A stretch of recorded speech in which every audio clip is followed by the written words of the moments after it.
નમો વરિયંતાણમ, નમો સિદ્ધાણમ, નમો આયર્યાણમ, નમો વજ્જાયાણમ, નમો લોય સૌવસાવણમ. એસો પંચ નમુકારો સૌમપાવપણાસણો મંગલાહાણમ ચ સૌવેશી પરમમ વૈ મંગલમ. મંગલમ ભગવાન વીરો, મંગલમ ગૌતમ પ્રભુ, મંગલમ સ્થૂલભદ્રાદ્યા જૈન ધર્મોસ્તુ મંગલમ. આજના પ્રવચનની શરૂઆત કરું એની પહેલા એક સૂચના બતાવી દઉં. આજે આપણો જે આ પ્રવચનનો વિષય ચાલે છે હરિવિક્રમ ચરિત્ર કથાનો, એનો આજે પ્રવચનનો એક થોડા સમય માટેનો છેલ્લો દિવસ છે. આવતીકાલથી પરમ પુરુષાદાણ્ય કલિકાલ કલ્પતરુ અચિંત્ય ચિંતામણી મહામહિમ સમાધિના પરમ સાધક 23મા તીર્થંકર શ્રી પાર્શ્વનાથ પરમાત્માના અઠ્ઠમ તપની શરૂઆત થવાની. વિશ્વભરની અંદરમાં 3 દિવસ માટે અઠ્ઠમ તપનો માહોલ થવાનો. શંખેશ્વર પાર્શ્વનાથ પરમાત્માનો જયનાદ ગુંજવાનો. ઘર ઘરની અંદરમાં, ઘટ ઘટની અંદરમાં, દરેક વ્યક્તિના અંતરની અંદરમાં અને રોમ રોમની અંદરમાં પાર્શ્વનાથ પરમાત્માનો એક પરમ મંગલ નાદ ગુંજવાનો. માત્ર 250 વર્ષ શાસન ચાલ્યું છે પરમાત્મા પાર્શ્વનાથનું, પરંતુ પાર્શ્વનાથ પરમાત્માએ એવી એક પરમ છાયા પસરાવી, એવી એક પરમાત્માએ સમાધિની સરગમ બજાવી કે હૃદયની અંદરમાં પાર્શ્વનાથ પરમાત્માનો વાસ થઈ ગયો. તો આવતીકાલથી પરમાત્મા પાર્શ્વનાથ પરમાત્માનું જન્મ કલ્યાણક, દીક્ષા કલ્યાણક નિમિત્તે 3 દિવસના અઠ્ઠમ તપની શરૂઆત થવાની, જેને પોષ દશમીનો મેળો કહેવાય. માક્ષર મહિનો કહેવાય છે, પરંતુ રાજસ્થાની પ્રમાણે પોષ વદ દસમ આવે.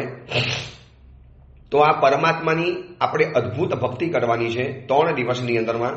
એટલે 3 દિવસ પાર્શ્વનાથ પરમાત્માના જીવન ચરિત્રને આધારિત પાર્શ્વ કથા, એનું આપણે આચમન કરીશું. 10 ભવ સુધી પરમાત્માની પાછળ પડી ગયેલો કમઠ, એ પ્રથમ ભવની અંદરમાં શું એવી ઘટનાઓ બની અને એ ઘટનાઓની સાથે આપણી જિંદગીનો સાર જોડાયેલો છે. જે ઘટનાઓ આપણા જીવનની અંદરમાં બને છે અને બન્યા પછી આપણે જે રીતે વિચલિત, જે રીતે અંદરમાંથી પીડિત, જે રીતે અંદરમાંથી આખું નાકા અસ્તિત્વ સાથે હલી જઈએ છીએ, જે રીતે આર્ત ધ્યાનની આગની અંદરમાં આપણે શેકાતા જઈએ છીએ, એવી જ ઘટના પ્રભુ પાર્શ્વનાથ પરમાત્માના જીવનની અંદરમાં બનેલી. પણ પરમાત્માએ કેવી રીતે એને મેનેજ કરી, કેવી રીતે એને ટેકલ કર્યું, કેવી વિચિત્ર પરિસ્થિતિઓ સાથે પરમાત્મા જોડાયા અને ભગવાને એ વિચિત્ર પરિસ્થિતિઓને કેવી રીતે ટેકલ કરી, બસ આ આપણે શીખવું છે પાર્શ્વનાથ પરમાત્માના જીવન ચરિત્રમાંથી. તો આવતીકાલે હરિવિક્રમ ચરિત્રના પ્રવચન 3 દિવસ માટે મુલતવી લેવાના અને પાર્શ્વનાથ પરમાત્માની જીવનની કથા 3 દિવસ માટે આપણે જાણવી છે. આપણે આ ઓડિયો પ્રવચનના માધ્યમે આ સુધીની અંદરમાં જેટલા પણ પર્વો આવ્યા, જેટલા પણ વિશિષ્ટ દિવસો આવ્યા, જેટલા પણ ગુરુ ભગવંતોના કાર ધર્મના દિવસો આવ્યા, પછી એ ભુવન ભાનુ સુરેશ્વરજી મહારાજા હોય, પૂજ્ય પ્રેમ સુરેશ્વરજી મહારાજા હોય, પૂજ્યપાલ ગચ્છાધિપતિ જયગો સુરેશ્વરજી મહારાજા હોય, કે મારા પિતાજી માર્સેમાં હોય પન્યાસ કૈવલ્ય બોધિ વિજયજી મહારાજ, આ બધાની જીવનની કથાને આપણે અવનવી રીતે જાણીએ છીએ દર વર્ષે. પર્વાદિરાજ પર્યુષણ મહાપર્વ હોય, નવપતજી ભગવંતની હોરી હોય, આસો મહિનાની કે ચૈત્ર માસ મહિનાની, બધા જ પર્વોને આપણે આ ઓડિયો પ્લેટફોર્મ ઉપર ઉજવીએ છીએ. તો આવતીકાલથી પાર્શ્વનાથ પરમાત્માની જીવનની ગાથા શરૂ થવાની. તો ખાસ શક્તિ હોય, સામર્થ્ય હોય તો પરમાત્મા પાર્શ્વનાથના નામે 3 ઉપવાસ આપણે કરવા છે. અઠ્ઠમ તપનું આચરણ કરવું છે. આ અઠ્ઠમ તપ એટલા માટે કરવાના છે કે સમાધિ માટે. આ અઠ્ઠમ તપ એટલા માટે કરવાના છે કે પ્રસન્નતા માટે. આ અઠ્ઠમ તપ એટલા માટે કરવાના છે કે શાંતિ માટે. આ અઠ્ઠમ તપ એટલા માટે કરવાના છે કે જીવનના વિઘ્નોને દૂર કરવા માટે. આ અઠ્ઠમ તપ એટલા માટે કરવાના છે કે જીવનના સંકટોનો સામનો કરવા માટે. અને આ બધું જ પરમાત્મા પાર્શ્વનાથે અદ્ભુત રીતે કરી બતાવ્યું. એમના જીવનની અંદરમાં આપણને સુંદર રીતે જોવા માટે મળે છે. અને એ પ્રભુની આરાધના કરતા કરતા કરતા આપણી જિંદગી ક્યાંક ને ક્યાંક ડેમેજ છે, ક્યાંક ને ક્યાંક વ્યથિત છે, ક્યાંક ને ક્યાંક પીડિત છે, કોઈક ને કોઈક જગ્યાની અંદરમાં આપણી જિંદગી તૂટેલી છે કે ભટકેલી છે.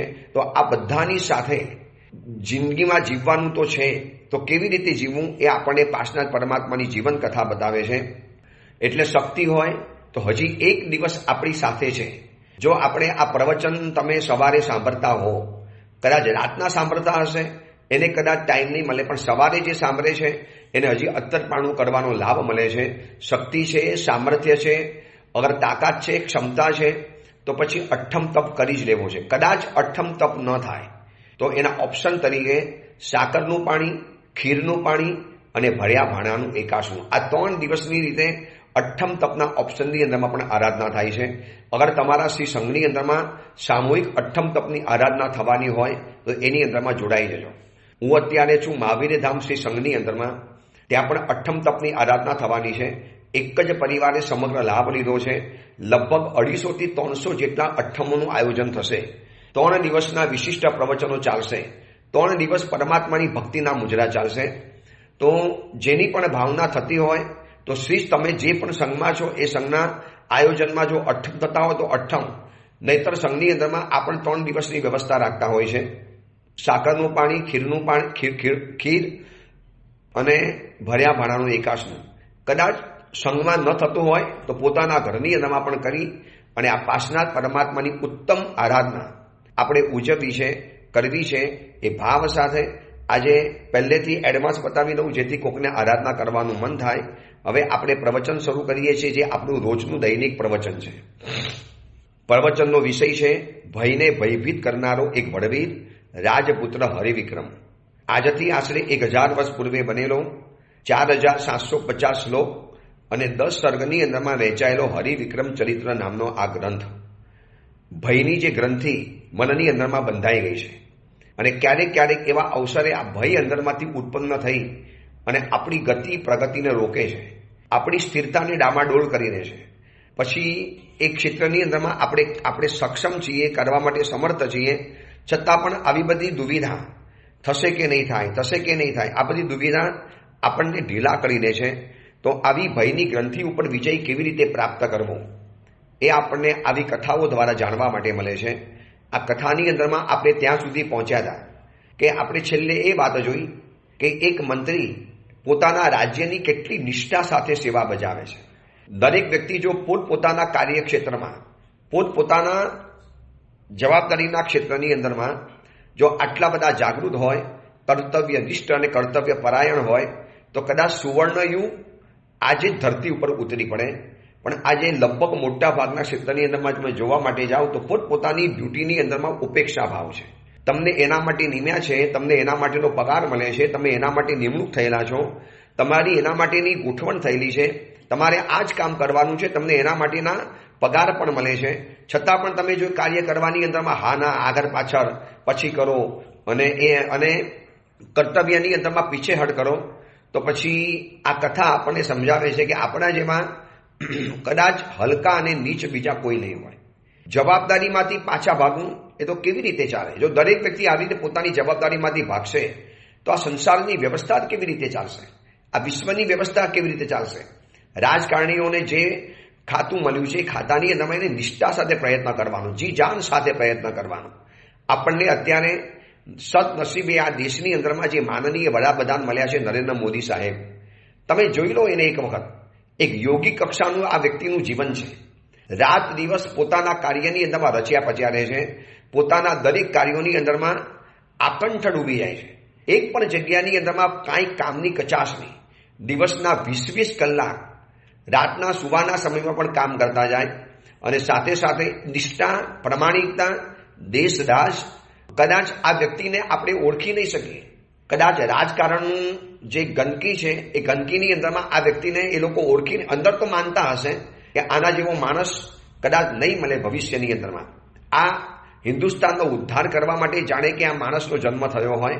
કેટલા બધા સંઘર્ષોમાંથી પસાર થઈ અને આ નિષ્ઠા સાથે કાર્ય કરે છે, આગળ વધે છે. માનવ છે એટલે થોડી ઘણી તો ભૂલો કદાચ થવાની. ભગવાન નથી. નરેન્દ્ર મોદી સાહેબ કે ભગવાન નથી. કદાચ ભૂલ કરતા હશે પણ એ ભૂલ દેશને ક્યારે ભારે નથી પડવાની. જે બીજા રાજકારણીઓની ભૂલ આ દેશને 75 વર્ષ 80 વર્ષ પછી પણ કેટલી ભયંકર ભારે પડે છે. કેટલા ત્રાસવાદના મૂળિયા કોઈ એકાદ નેતાની ભૂલના કારણે આજે દેશને ભોગવવા પડે છે. તો આપણી વાત એ છે કે નિષ્ઠા સાથે કામ કરનારા વ્યક્તિઓ બહુ ઓછા જોવા માટે મળે. અને આ કથા અસલ ચાલે છે જય નામના કેવલજ્ઞાની મુનિવર, હરિવિક્રમ રાજા અને ભુવન સુંદરી રાણીને આખી સુરસેન રાજાની કથા બતાવે છે. અને એ કથાની અંદરમાં વાત ત્યાં સુધી પહોંચી છે, વીરસેનની સામે ઓલા કુલપતિ જે એમ કહે છે કે બેટા તને જોતાની સાથે મારા હૃદયની અંદરમાં એક એટલો સ્પંદન થાય છે, એટલો સ્નેહની ભરતી ઉમટે છે. તો કેમ કારણ હશે? અને એની પાછળ એ પોતાની જીવનની કથા બતાવે છે. અને કથા બતાવતા બતાવતા કહે છે કે મંત્રી તરીકે મેં બધી જ ફરજ બજાવી, રાત દિવસ એક કર્યા, રાજાને શોધવા માટે, રાણીને શોધવા માટે, બાળ રાજપુત્રને શોધવા માટે. હજી વીરસેનને ખબર નથી કે આ પોતાની જ કથા છે, આ મારી જીવનની દાસ્તાન છે. આ સામે જે કુલગુરુ બેઠા છે એ મારા પિતાજીના મંત્રી હતા, મારા પિતાજીના પિતા સ્થાને હતા, અને એમને મને બાળકની જેમ ઉછેર્યો છે, માટે એમને મારી ઉપર આટલો બધો સ્નેહભાવ ઉછળે છે. હજી એને એમાંની કશી જ ખબર નથી. અને મંત્રી વર્ગ કહે છે, જે અત્યારે મંડલાચાર્ય નામના કુલપતિ બન્યા છે, એમાં એક દિવસ એવું થયું કે રાતના સમયની અંદરમાં દેવકુલના જીર્ણ થયેલા દેવકુલિકાના ઉપરના ભાગની અંદરમાં હું રહેલો, છત ઉપર રહેલો, અને રોટલી અને ગોળ આ બે જ વસ્તુ મને ખાવા માટે મળેલી, અને ખાઈ રહેલો છું. એમાં ગોળનો ટુકડો એક નીચે મારા હાથથી ગબડી ગબડ્યો. એટલે એ ટુકડો નીચે રહેલા સૈનિકના મસ્તક ઉપર આ ગોળનો ટુકડો પડ્યો. અને જેવો આ ટુકડો પડ્યો ને એટલે પછી એને તપાસ કરી કે ક્યાંથી આ પડ્યું છે, કોઈ વ્યક્તિ ઉપર ખાતી લાગે છે, કોણ વ્યક્તિ હોઈ શકે? રાતના શહેરની અંદરમાં આવા મંદિરની અંદરમાં કોણ બેસી શકે હોય? અને સૈનિક ઉપર જોવા માટે આવી ચડ્યો. ભાગવાની કોઈ જગ્યા હતી નહીં, ભાગવાની કોઈ ચાન્સ જ હતા નહીં. અને ત્યાં હું પકડાઈ ગયો. અગાસી ઉપર બેઠેલો મને જોવાની અંદરમાં આવ્યો, અને મને જોયા પછી સૈનિકો બધા આવી ગયા, મને બેડીએથી બાંધી દીધો, અને સવારના સમયની અંદરમાં મને રાજાની સમક્ષ રજૂ કરવામાં આવ્યો. અને લોકોએ કીધું કે સાહેબ આ તો સુરસેન રાજાનું મંત્રી છે, બૃહસ્પતિ નામનો મંત્રી છે. રાજા કે જેને શોધવા માટે મેં આકાશ પાતાળ એક કર્યા, જેને શોધવા માટે મેં કેટલી બધી મહેનત કરી, અને અત્યારે આ જોવા માટે મળી ગયો. રાજાને મારી ઉપર એટલો બધો કાર ચડ્યો. તાત્કાલિક ચંડાલોને બોલાવી અને એને કહી દીધું કે આને પર્વત ઉપરથી નીચે ફેંકી દો, આને પર્વત ઉપરથી નીચે ફેંકી દો, આ માણસ જીવતો ન રહેવો જોઈએ. અને ચંડાલોને બોલાવીને રાજાએ આપી દીધા. અને એ ચોર લોકો મારો વધ કરવા માટે, એ ચંડાલો મારો વધ કરવા માટે મને પર્વત ઉપર લઈ ગયા. અને પર્વત ઉપર લઈ ગયા પછી એમાંથી 2-4 ચંડાલો જે હતા મારા પગે પડ્યા, કહે છે કે સાહેબ આપે તો અમને બહુ સહાય કરી છે, આપે તો અમને ઘણી વખત જીવતા મૂક્યા છે. સાહેબ સુરસેન રાજા તો જીવતા છે એમ સમજો, પરંતુ આપને અમે મારી નહીં શકીએ, આપને અમારે મારવા નથી, અમે આપને કેવી રીતે મારી શકીએ? એક કામ કરો, અમે આપને છોડી દઈએ છીએ, પણ આપ એવા શહેરની અંદરમાં જતા રહો કે અમને ફરી વખત આપનો વધ કરવાની આજ્ઞા ન મળે. અમારે આપને મારવા નથી. આપ જ્યારે રાજ્યની અંદરમાં હતા ત્યારે આપે કેટલા બધા ગરીબોને સાચવ્યા છે, કેટલા લોકોને સહાય કરી છે. અમારા ઘર આપની કૃપાથી ચાલતા હતા, અને મને જીવતો જવા દીધો. પરોપકાર કરેલો ક્યારેય નકામો જતો નથી. આવા સમયની અંદરમાં કરેલા પરોપકારો આડા આવે.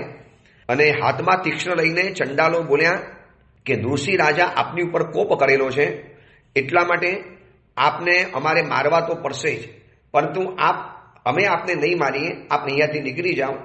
અને હું તો નીકળી ગયો, છતાં પણ એક વખત હિંમત કરવા માટે વળી પાછો નગરમાં છુપ્પા વેશની અંદરમાં આવ્યો. મને હજી પણ હતું કે કંઈક તો મળશે, કંઈક તો સગડ મળવાના, કે રાજા, રાણી અને રાજપુત્ર ક્યાં ગયા છે. આ મંત્રીની નિષ્ઠા જોજો. અને ફરી વખત એવું બન્યું કે રાજાના હાથે હું પકડાઈ ગયો, ફરી વખત પકડાઈ ગયો. બહુ સાવધાની રાખી. હવે ફરી વખત તો રાજાએ એવા ચંડાલોને બોલાવ્યા કે આને ખત્મ કરી નાખો, આ વ્યક્તિ મને જીવતો ન મળવો જોઈએ. ફરી વખત ચંડાલોના હાથની અંદરમાં ગયો. ચંડાલોએ કીધું સાહેબ ફરી વખત હાથમાં આવ્યા, અમારે આપને શું કામ મારવાના? અમને આપને મારીને અમારે અમારા સ્વામીનો વધ નથી કરવો. સાહેબ હવે આપને વિનંતી કરીએ છીએ કે આ છોડીને એવી રીતે ભાગી જાઓ કે ક્યારે પાછા ના આવો. એટલે બીજા ચંડાલોની સામે તો બોલી શકાય એવું હતું નહીં. એટલે બીજા ચંડાલોની સામે જે મને બચાવનારા ચંડાલો હતા એને શું કીધું કે ભાઈ દેખો, ચામુંડા દેવીની સામે મેં એક પુરુષનો ભોગ આપવાનું વચન આપ્યું છે. જો મને આને આપી દેતા હો ને આ મંત્રીને, તો આવું સરસ મજાનો લક્ષણવંતો મંત્રી હું મારા ચામુંડા દેવીને ભોગ ધરાવી દઈશ. પ્લીઝ મને આટલું આપી દો ને, આમ પણ મારવાનો છે તો હું એને મારી દઈશ. બીજા ચંડાલ કે જાઓ મારી નાખજે. તારા ચામુંડા દેવીનું પણ કામ થઈ જશે અને રાજાનું પણ કામ થઈ જશે. જેવા બીજા ચંડાલો ગયા એટલે એ વળી પાછો પગમાં પડ્યો કે સાહેબ આપ ભાગી જાઓ, આપ નીકળી જાઓ, ફરી વખત આ શહેરમાં નહીં આવતા, વારંવાર આપને બચવાનો ચાન્સ નહીં મળે. અને મને લાગ્યું કે હવે ભવિતવ્યતા આવી જ છે. વીરસેન આખી કથા દ્રઢતાપૂર્વક સાંભળે છે. હજી એને ખબર નથી કે આ મારી કથા છે. જ્યારે એને ખબર પડશે કે આ તો મારા જીવનની જ કથા છે, ત્યારે એના જીવનમાં જે આવેશનો દાવાનલ ભડકવાનો છે, આવેશનો જે જ્વાલામુખી ફાટી નીકળવાનો છે. અને મંડલાચાર્ય કુલગુરુ કહે છે, હું ભાગ્યો ત્યાંથી, રાત માથે લઈને નીકળી પડ્યો, જંગલની અંદરમાં ચાલતો જ ગયો, જ્યાં મળ્યું ત્યાં પીધું, જ્યાં મળ્યું ત્યાં ભોજન કર્યું અને આગળ નીકળતો ગયો. આ બાજુ મારા દીકરા, મારી પત્ની, મારા રાજા, મારા રાજાની રાણી અને મારો વાલસોયો રાજપુત્ર બધા જ મારાથી વિખૂટા પડી ગયા. મને એમ લાગ્યું કે હવે આ બધા મને છોડીને ચાલ્યા જાય છે, તો મારે પણ શું કરવાનું? હું ક્યાં જાઉં? કોને મળું? રાત દિવસ ફરતો ફરતો ફરતો આ અરણ્યની અંદરમાં આવ્યો. એક દિવસ જંગલમાં બેસીને રડતો હતો, પોકે પોકે રડતો હતો. મને એમ થયું કે મારા જેવો સ્વામી ભક્ત હોવા છતાં પણ મેં રાજાને બચાવી ન શક્યા, હું મારા પરિવારને પણ ન બચાવી શક્યો. અને ત્યાં આ આશ્રમના જે મુખ્ય કુલગુરુ હતા એ ગુરુદેવ મને મળ્યા અને મને આવીને એમને મને બધી કથા પૂછી. આખી મેં કથા એમની સામે રજૂ કરી. અને એ વખતે કુલગુરુ કહેતા હતા કે મંત્રીશ્વર, તમારા જેવા મંત્રીશ્વર આવા ઢીલા પડી જાય? તમે તો આખા રાજ્યનું એક સંચાલન કર્યું છે, તમે કેટલા લોકોને સાંત્વના આપી છે અને તમે પોતે આવા ઢીલા પડી જાઓ? જિંદગી છે, જીવનની અંદરમાં સુખ દુઃખ, તડકો છાંયડો, ઉપર નીચે આવ્યા જ કરવાનું. જિંદગીનો સમય સર્વથા એક સમાન નથી જતો. મંત્રીશ્વર, તમને વધારે મારે શું સમજાવવાનું? તમે તો જિંદગીના પાઠ ભણેલા છો, તમે તો જિંદગીના બધા જ વ્યવહારોને જાણો છો. આ જીવન છે, જીવન ક્યાંયનું એક સમાન કોઈનું ગયું પણ નથી. તો મંત્રીશ્વર, આવા ઢીલા કેમ પડી જવાનું? ચલો મારા આશ્રમની અંદરમાં આવો. મને આશ્રમની અંદરમાં લઈ ગયા. આ આશ્રમની અંદરમાં આવ્યા પછી એમ થયું કે બસ હવે જિંદગી અહીંયા વિતાવી દેવી છે. બહાર પણ આમ પણ મારી જિંદગીનું કોઈ બચ્યું જ નથી. મારા સ્વામી, મારા સ્વામીની રાણી, મારા સ્વામીનો વાલસોયો દીકરો, મારો પરિવાર, મારી પત્ની, મારા દીકરા, કશું જ બચ્યું નથી. ફરી વખત ચંપાનગરીની અંદરમાં જાઉં તો મોત સિવાય કશું નથી મળવાનું. તો બીજા રાજાની સેવા કરવી એના કરતાં આ ગુરુની સેવા ન કરું. અને હું કુલપતિ ગુરુની સેવાની અંદરમાં લાગુ ગયો. મને શાસ્ત્રો ભણાવ્યા, શસ્ત્રો તો મને આવડતા હતા, શાસ્ત્રો ભણાવ્યા. અને એક દિવસ એવી ધન્ય કૃપા થઈ કે આશ્રમની અંદરમાં બધાને ભેગા કરી અને કુલપતિએ કીધું, હવે મારા પછી આ આશ્રમનું આખું સંચાલન આ બૃહસ્પતિ મંત્રી કરશે. મારું નવું નામ પાડ્યું હતું મંડલાચાર્ય. ગુરુ ભગવંતે કૃપા વરસાવી અને મને આશ્રમનો સુપ્રીમો બનાવ્યો, આશ્રમનો સંચાલક બનાવ્યો. અને એક દિવસ મારા ગુરુ પણ ચાલી ગયા, મારા સ્વામી ગયા, મારો પરિવાર ગયો, મારી ભારિયા પણ ગઈ. હવે જેને મેં મારા જીવનના સર્વસ્વ માન્યા હતા એ મારા ગુરુ પણ ગયા. અને કુલપતિ પોતાની જગ્યા ઉપર સ્થાપીને મને ચાલી ગયા. અને કુલપતિની જગ્યાની અંદરમાં હું આવ્યો. અત્યારે આશ્રમનું સંચાલન હું કરું છું. બસ તને જોતાની સાથે મને જે ભાવ ઉમટ્યો છે ને, ખબર નથી પડતી કેમ ઉમટે છે. તે પૂછ્યું માટે મેં તને આ વાત બતાવી. હવે આની અંદરમાં તારે મારો કોઈ સંબંધ નથી, તારી મારી સાથે કોઈ જિંદગી જોડાયેલી નથી, તો કેમ તારી સાથે મને આટલો બધો પ્રેમ ઉભરાય છે? કયા કારણે આટલું બધું વાત્સલ્ય તારી સાથે થાય છે? હજી વાતચીત આગળ વધે, રાજપુત્ર હજી આ કથા ઉપર કંઈક વિચાર વિમર્શ કરે એટલા માટે એક દેવતા એક અચાનક આકાશની અંદરમાં દેવ દુંદુભીનો નાદ સમજાયો. એટલો ગંભીર દેવ દુંદુભીનો નાદ સંભળાયો, એટલું સરસ મજાનું સંગીત સંભળાયું, દિવ્ય સંગીત, દેવતાઈ સંગીત. આખું જંગલ ધ્રુજી ઉઠે. આખા જંગલની અંદરમાં જેના પડઘા ઉઠે, સમગ્ર જંગલના વાતાવરણની અંદરમાં જેના શબ્દો ઉઠે, એવું મંગલ વાતાવરણ સર્જાયું અને એવા મંગલ વાજિત્રો સંભળાયા. અને અચાનક આ અવાજ સાંભળ્યો ને, હજી હું વિચાર્યું શું થયું છે, શું નથી થયું. એટલા માટે એક દેવ ભાગતો ભાગતો મારી સાથે આવ્યો કે કુમાર, કેવળ જ્ઞાન પ્રાપ્ત થયેલા મુનિવર અત્યારે આ જંગલની અંદરમાં આવ્યા છે અને મુનિવરની પાસે જ તમારી કોઈક માતા પણ બેઠેલી છે અને તમને બોલાવવા માટે મને મોકલ્યા છે. કુમાર, જલ્દીથી આવો. આ બધી વાતો ચાલે છે. મંડલાચાર્યએ પણ આ વાતો સાંભળી. અને મારી માતા કોણ છે? મારી માતા હું કેટલાય વખતથી શોધું છું, કોણ મારી માતા હશે? અને કેવળ જ્ઞાની મુનિવર આ જંગલમાં કેવળ જ્ઞાને પામ્યા છે, તો મારી માતા જંગલની અંદરમાં કેવી રીતે આવી? અને આ બધું સાંભળ્યા પછી મને એટલો બધો અંદરમાંથી ઉત્સુકતા થઈ, સીધો ભાગતો દોડીને સીધો પહોંચ્યો કેવળ જ્ઞાનીની પાસે. ત્યાં કેવળ જ્ઞાનીની સભા ચાલુ થઈ ગઈ હતી. બધા જ બેઠેલા હતા. દેવતાઓ બેઠેલા, મનુષ્યો બેઠેલા, જંગલની અંદરમાંથી આવેલા લોકો બેઠેલા હતા. અને કેવળ જ્ઞાનીની સભાની અંદરમાં દેવતાઓ વધારે હતા.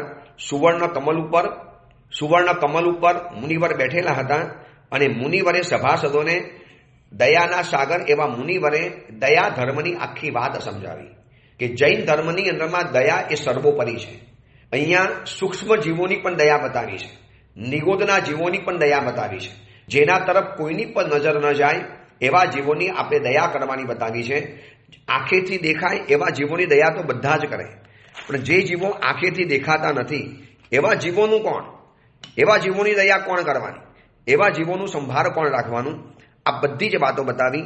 આટલી સરસ મજાની મુનિવરની દેશના સાંભળ્યા પછી સૌથી છેલ્લે બૃહસ્પતિ નામના જે મારા મંત્રી હતા અને મંડલાચાર્ય જે કુલપતિ બનેલા હતા એ કુલપતિ ઉભા થયા અને પૂછ્યું કે મુનિવર, મારો એક કુતૂહલ છે, જિજ્ઞાસા છે કે આ અદ્ભુત રાજપુત્ર આ જંગલની અંદરમાં કેમ રહે છે? આ કુમાર શું કોઈ રાજપુત્ર છે? અને આના આવ્યા પછી મને આટલી બધા હૃદયની અંદરમાં પ્રેમ ભાવનો અનુભવ કેમ થયો?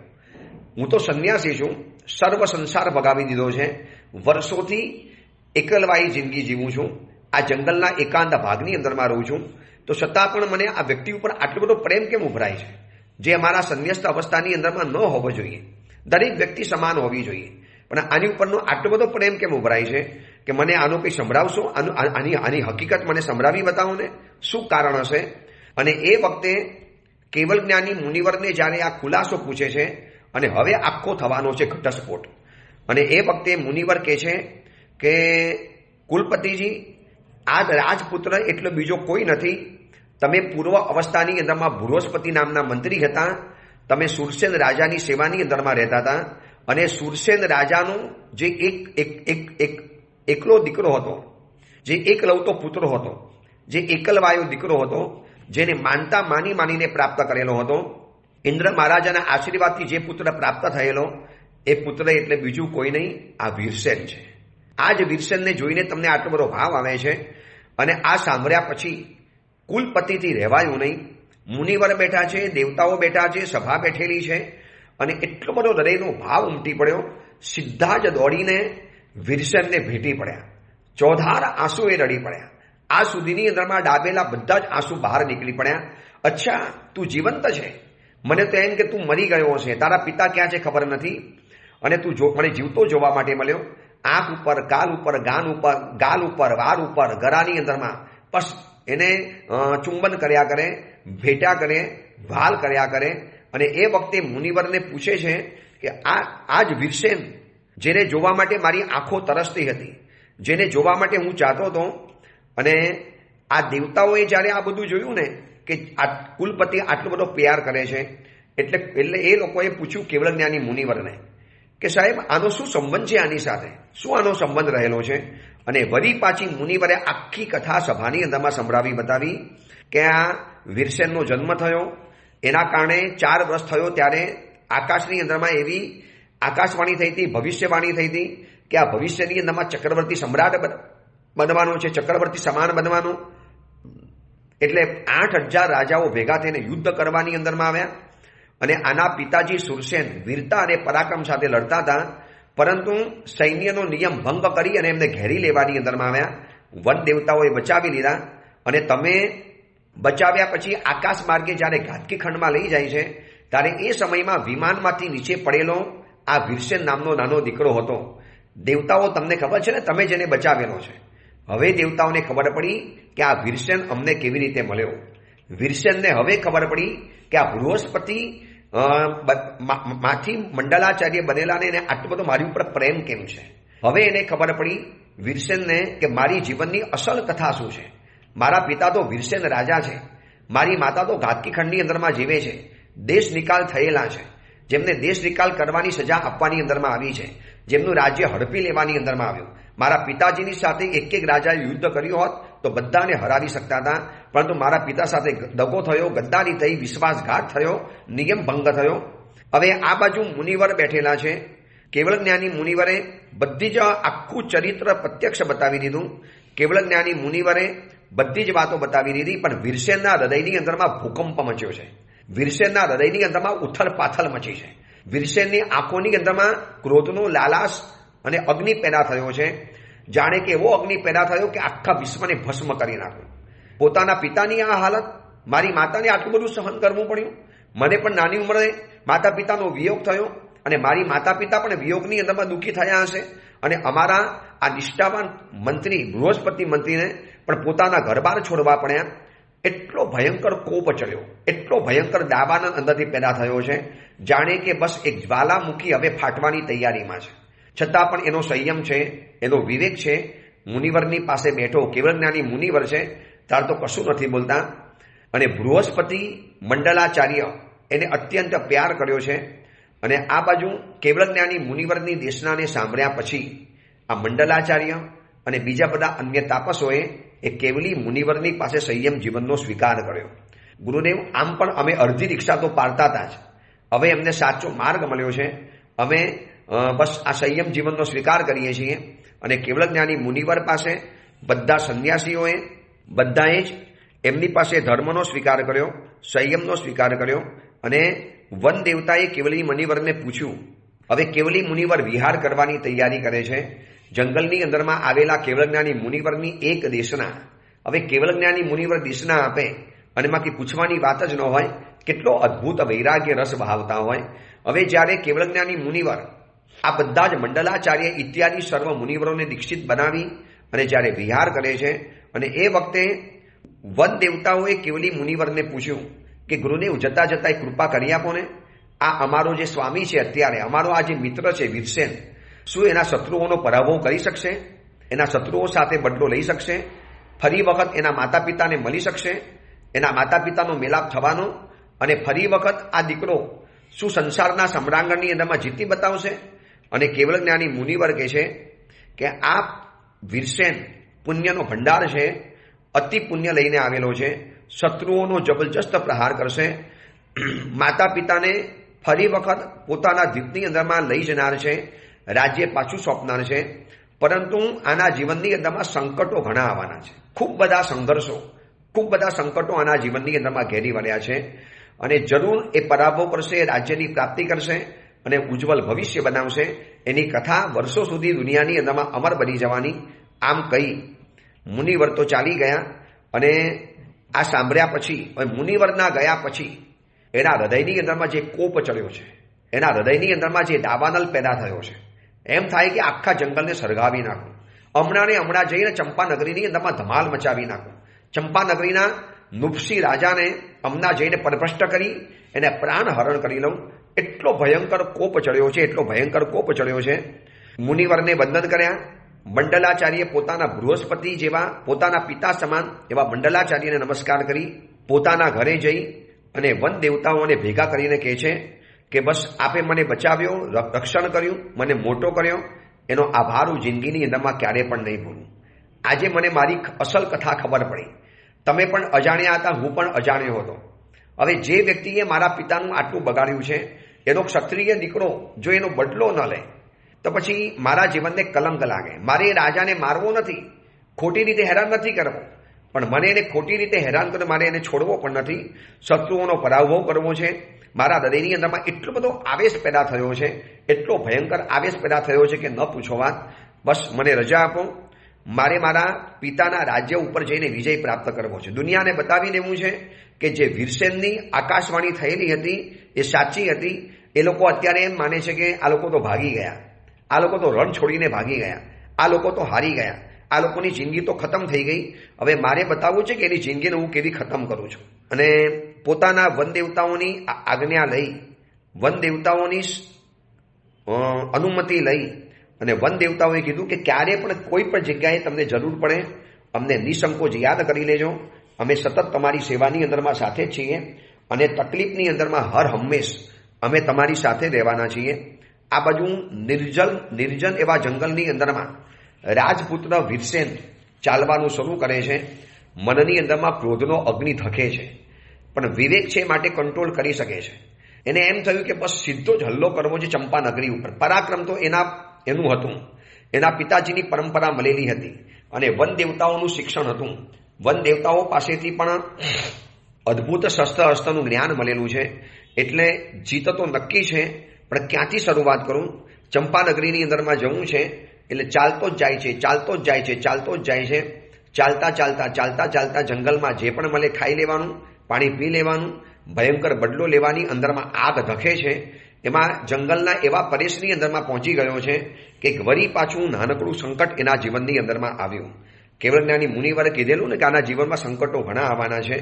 તો હવે શું સંકટ આવે છે, શું તકલીફ આવે છે, એમાંથી બહાર નીકળી અને કેવી રીતે વીરસેન આગળ અદ્ભુત ઇતિહાસ અને પરાક્રમ સર્જે છે એની વાત આપણે હવે 3 દિવસ પછી જોઈશું. કારણ કે આવતીકાલથી પરમ પુરુષાદાનીય પ્રકટ પ્રભાવી સમાધિના સાધક 23મા તીર્થંકર કલિકાલ, જેમને કલ્પતરુ કહેવાય છે, અચિંત્ય ચિંતામણી કહેવાય છે, ઉપસર્ગોને દૂર કરનારા કહેવાય છે, એવા વામાનંદન અશ્વસેન રાજાના દુલારા એવા પાર્શનાથ પરમાત્માની સરસ મજાની આરાધના આપણે આવતીકાલથી શરૂ કરીશું. આવતીકાલથી એના પ્રવચનો શરૂ થવાના. ખાસ પાર્શનાથ પરમાત્માની આ જીવન કથાની ગંગાની અંદરમાં સ્નાન કરતાનું ચૂકતા નહીં. અને બને તો અઠ્ઠમ, ન ફાવે તો ખીરનું, સાકરનું પાણી અને ભર્યું ભાણું, એ પણ ન ફાવે 3 દિવસના સરંગ એકાશના ભર્યા ભાણાના, એ પણ કરી શકાય છે. એ જ મંગલ કામના મંગલ ભાવના. જીનાગના વિરુદ્ધ કાંઈ પણ બોલાયું હોય તો મિચ્છામી દુક્કડમ.